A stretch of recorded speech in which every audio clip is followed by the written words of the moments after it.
I don't care what you look like or what you think. I don't care what you do or where you're from.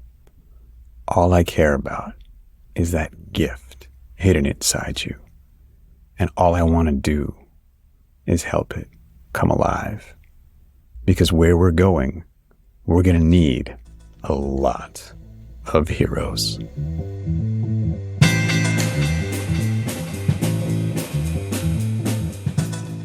For the record, 10,000 Heroes is brought to you by Momentum Lab. The point of Momentum Lab is to turn idealists into impactors by aligning your dreams and aspirations with success in every area of your life today. Momentum Lab is like a playground for your highest self. We take your dreams seriously and help you remove any blocks to realizing them. We do this through courses, virtual events, in-person events, and our signature year-long accelerator. To join our world, engage in dialogue, meet up in person, and just blow your mind, sign up at momentumlab.com.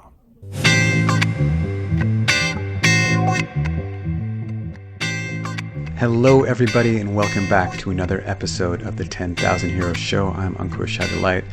This is going to be a solo cast, so the idea, and I'm actually going to break this rule, but the idea with this kind of episode is that I talk at you about something and hopefully get a lot of engagement and then continue the conversation in that asynchronous, slightly decentralized way.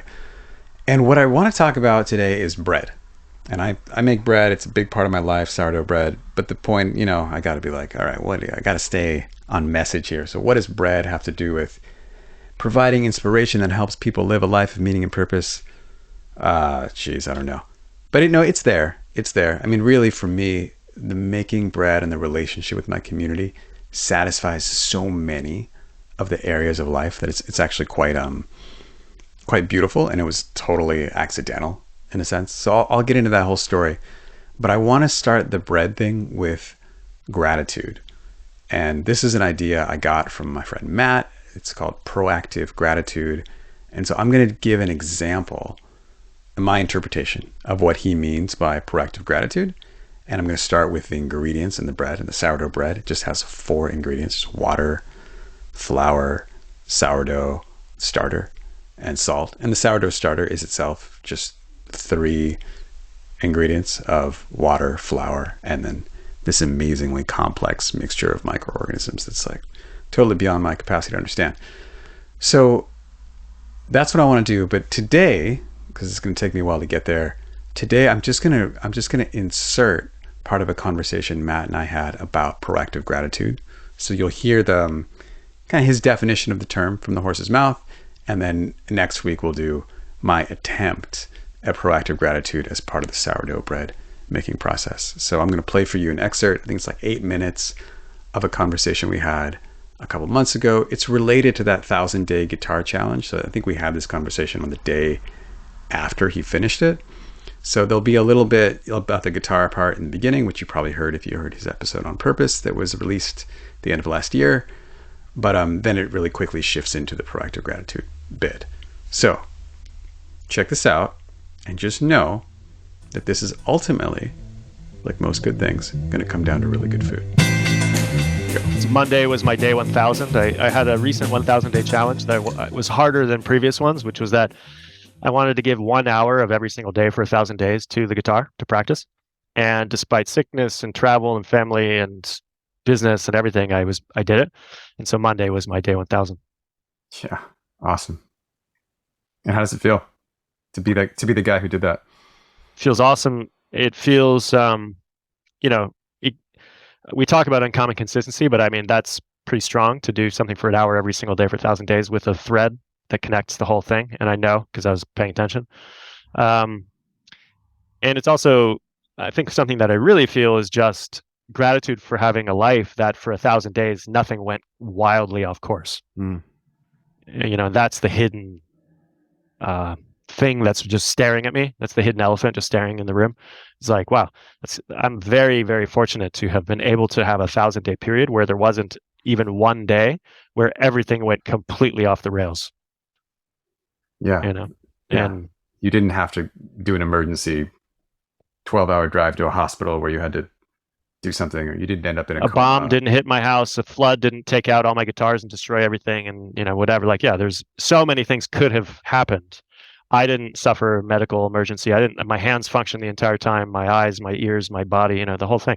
So yeah, it's I'm in an occasion of just really noticing that and being very grateful that that was not just 1,000 days of consistency and 1,000 days of discipline and 1,000 days of love and joy of playing the guitar, but somehow my life was like set up and flowed in a way where I got to enjoy no major disruptions and exercise my will at least 1 hour a day like that. So it really gives you a sense of a locus of the center point from which I can move in the world. And that is a really weird, I did not expect that. I didn't see that until deep into the 1,000 days.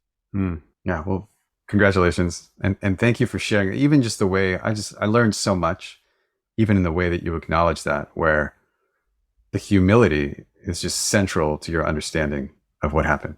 It's not just like I did a thing, but it's like I was in conspiracy with innumerable other beings and meteorological factors and fortune to be able to do a thing.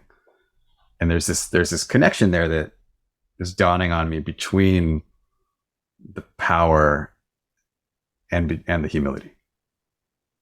And when those things are separated, I mean, we see the results of that all around us, and it's dangerous. Yeah, because it's false. So I want to live in the real world, and the real world is, now that I did this thing for 1,000 days, it's like there were a million ways it could not have happened, easily could have gone off course, and it's good to pay attention to that. And I think there's proactive and reactive gratitude, and reactive gratitude is rather boring. So when you're grateful because something happened, someone did something for you, and then you're grateful. I think proactive gratitude is where it's at, where you actually are spontaneously on the lookout for all that gratitude that's so easy not to see. And that's where gratitude has a lot of power for us, because we become the kind of person who sees the world with this proactive awareness, this proactive gratitude. All the things that already happened for the sun to even rise, for me to even have a guitar, for my house to not have been hit by an earthquake and a meteor and a flood and a tornado, all these, like, it's already way better than I could have possibly figured out on my own.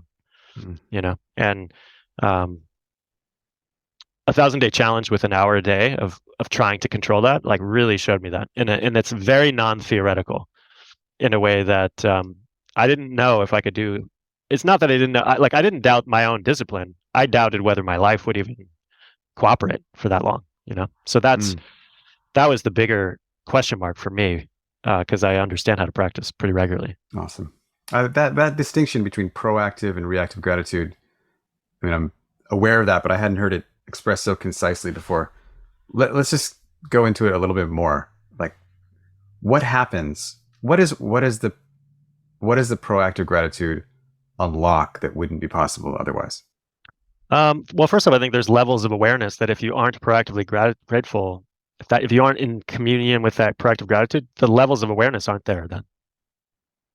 So you're kind of in like a fog or a haze, because you aren't realizing how good it has to have already been for the sun to even have risen, or for the air to even be breathable, or for the food to even be in your house available, and so on, right? That these things exist and are real, and we can just miss them. And that's, again, it's like entitlement. It's like, oh yeah, of course. Well, what do you mean? Why am I grateful for the sun rising? Yeah, it rises every day. And it's like, well, it doesn't have to. Like, it could work in a different way, theoretically, God, can you imagine if it didn't rise one day? That would be like the worst day ever, So the worst non-day. Yes. Yeah. So I think like the first benefit of the proactive orientation is that you're actually like in reality in a way that you wouldn't be if you were in this entitled or just sort of not paying attention to it type of situation, and I think anyone with children can relate. Like, its kids have no idea how hard all of this is to make it even happen, that they have a bed or a room, like, do you understand property tax? Like the realty investment just to have your bedroom is like, I'm paying rent to what. So, but we can be that way. We can not know. So the awareness to be more in touch with reality, that's a huge one. And then from there, it's almost like, what if there's an interaction? What if there's a conversation? What if it's a dance? What if it's a symphony that you're playing in concert with things that are beyond you that you don't understand, or this whatever, however you understand the existence of life and your life and everything. I think it puts you into a communion or a conversation process that is very interesting, because you become, so first off, you're aware of just reality, but then it's also these long chains of cause and effect and intention and will and demonstration and action and other people's love and joy and discipline, and so it starts to open things up, open up zones of reality to you, and zones of experience and zones of possibility that you just wouldn't even know are there. And it's like it's so easy to access them, relatively speaking. You don't have to go to the top of a mountain or the bottom of the ocean or whatever to the moon, and so that part is really interesting, the proactive gratitude and being on the lookout for, and then finding, and then becoming a grateful person in that sense. And then you have the benefits of any non-entitlement orientation, where you're more creative, your imagination is stronger, your vision space is more true and supernaturally sharp, because you're seeing things that are in fact there, but that aren't actually there if you don't want to see them. Yeah, so I think that the benefits of this proactive gratitude orientation are very strong, and they just keep rippling out in all kinds of ways. Boom. So that was Matt on proactive gratitude. So just put that in your brain, put that in your heart, maybe try it out for a little bit in the next few days. And then next week we can get together for the proactive gratitude on one of the ingredients of the sourdough bread. And if you have a preference on which one I do, because I don't think I should do all four, because it takes a long time. It's a deep, and it gets cosmic. You really see what Thich Nhat Hanh was talking about having everything in the universe related to the clouds in your one cup of tea. So if you have a preference, let me know. Flour, salt, water, or the microbial complex that is sourdough starter. All right, catch you next time. Hi everyone, this is Martin San, your producer, audio editor, and sound designer in chief for the 10,000 Heroes team. I just wanted to take a minute to thank you for listening to our show. Let me tell you a couple of things. 10,000 Heroes is brought to you by the team at Momentum Lab. Pierre does our artwork, DJ Plainview composed our theme music, and I handle all the editing, production, and sound design. And now we're closing this episode with a word from our main sponsor, who also happens to be our host, Anchor. Hey everybody, thanks again for listening. If you like this episode, there's two things I want you to do. One, introduce me to the most inspiring person you know so I can have them on the show. And two, take the next step towards us hanging out in person. Maybe that's signing up for the newsletter. Maybe that's attending an upcoming in-person or virtual event. What I'm trying to do here is destroy the basic one-to-many nature of this medium, podcast, entertainment, and replace it with something that actually builds connections between people, the beloved community, getting closer together, understanding each other, one conversation at a time. So, join me.